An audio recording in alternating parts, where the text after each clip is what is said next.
Hello everyone, Colin Cadet here for Woodwork Web. Today we're going to make this great little sushi tray, and it's even got some attractive sliding dovetail feet. So stick around and watch how we make this little serving tray. Well, to get started we need to select some wood, and what I've got is some red alder here, and it's almost 9 inches wide, and I've got a piece of a darker wood here. My mind's gone blank as to what it is, but it doesn't matter. It's a nice dark wood. It'll make perfect feet. Now, this is way too wide to fit on my 6-inch jointer. What I could do, a couple of things. I'm going to be cutting it down here anyway. I could split it down the middle and joint it and plane it, and it will be just fine. You might not even be able to see the glue joint, but the other thing that I can do is just take the whole thing and put it through my planer. Because it's fairly short, it should plane up pretty nicely, just like it would on a jointer.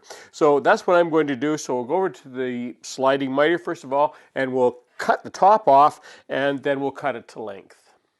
This end is in pretty bad shape. I'm going to take off a little bit more than I normally would.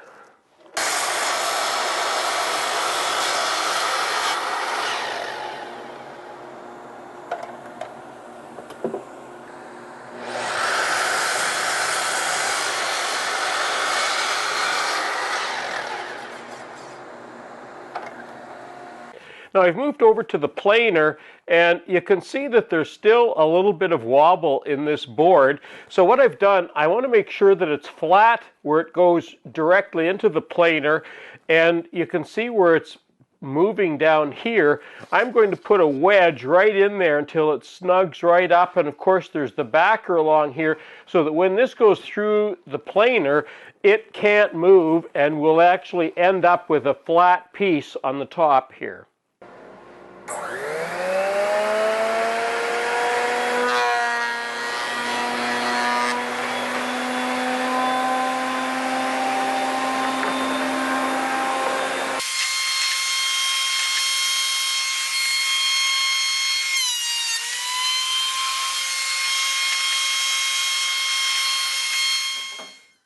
And now that I've done a couple of passes, you can see that this board is nice and flat now.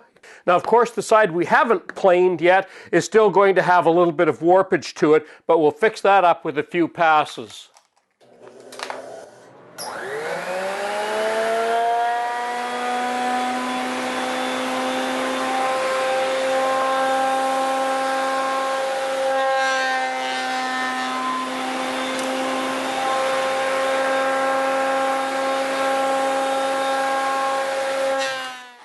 And now the last thing I need to do is to clean up the last side and to make sure the board's parallel.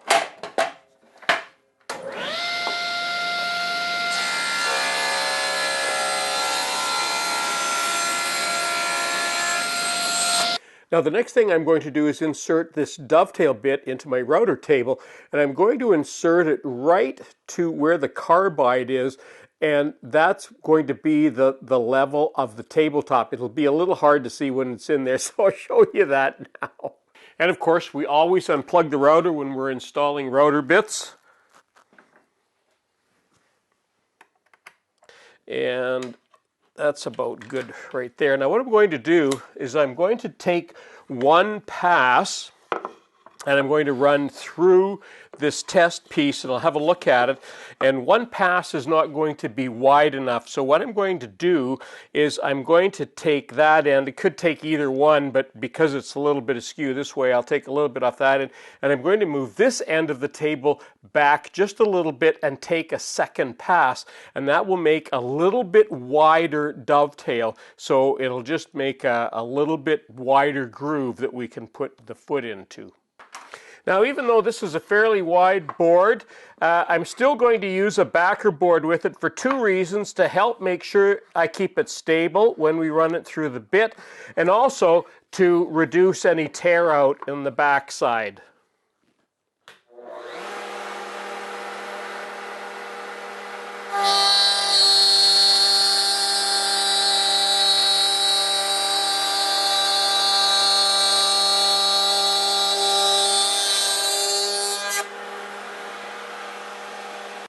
Okay, now I'm going to move this table or this fence just a little bit, and you can see that I put some tape on there, and that's just sort of a measurement, and I'm just going to move it out about that far, not very much, but you'll be able to see that it'll make a little bit a wider dovetail in there.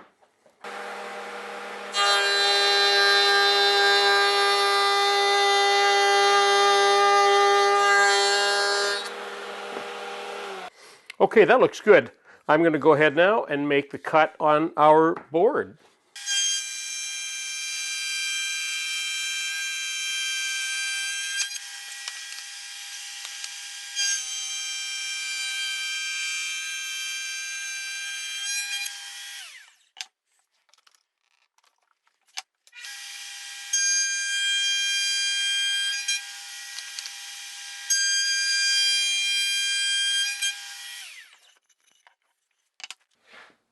Now to cut the pins that will match the slots that we just cut, I haven't moved the bit up or down. You leave it at the same height, and we're going to run through each side, and I'll be making multiple passes, but I'll show you how I'm going to start this, because we're going to put pins on both sides. So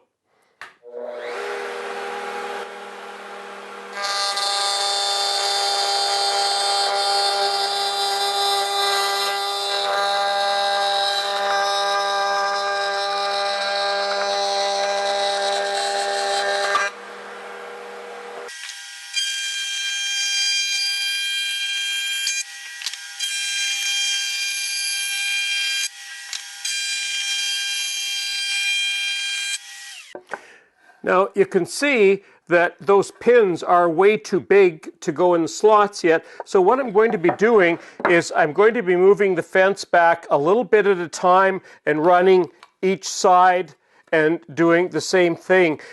Okay, now as I got closer and closer, I kept testing the fit.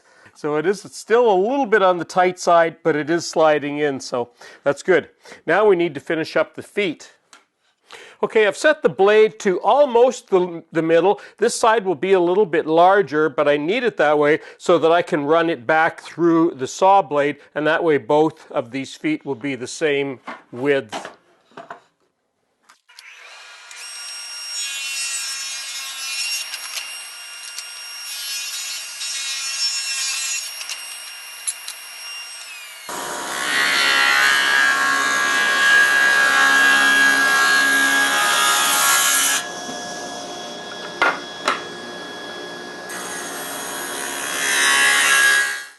And that made such a nice cut, I can just go ahead right now and cut the strips that I need.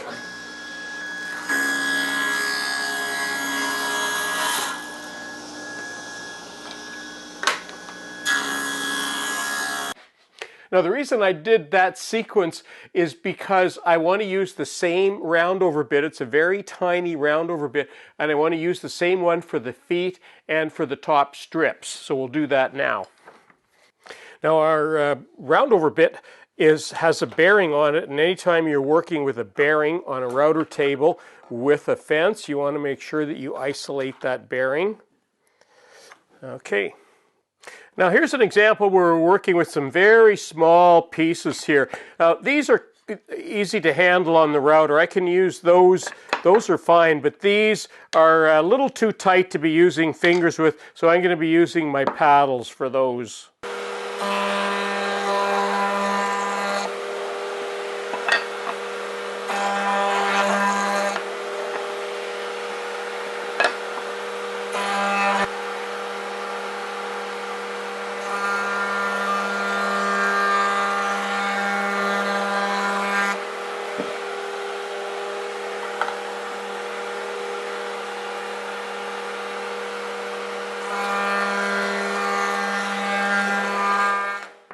Okay, everything's been sanded down, so we should be able to just slide those feet in there. There they go.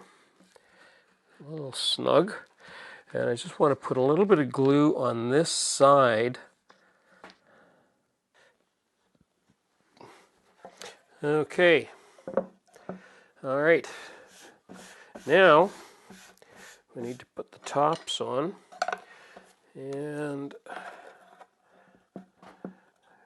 I want a little bit of a reveal here, just a little bit.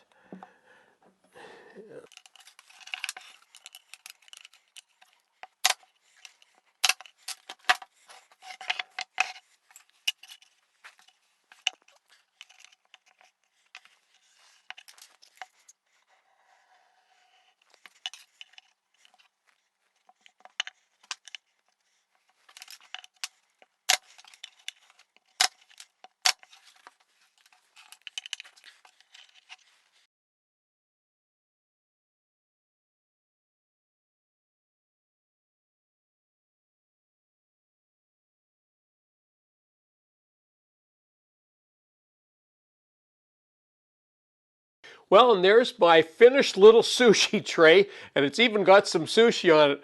I'm going to go and have some lunch. I'm Colin Cadet for Woodwork Web. Thanks for watching.